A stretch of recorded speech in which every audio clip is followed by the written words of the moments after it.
সত্যি অসাধারণ। এই শরৎ পূজায় এখানে শিব এবং গৌরী কালীর নৃত্য দেখে মানুষ অনেক সন্তুষ্ট আর খুবই ভালো লাগে।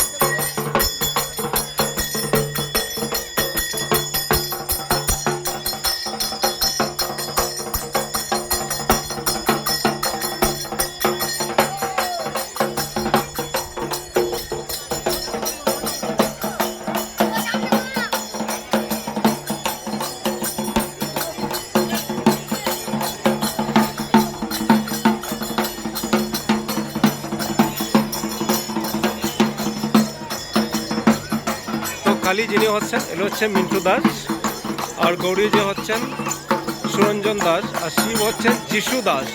ওনারা তিনজন ফাঁকরি মানুষ, সত্যি খুবই ভালো লাগে।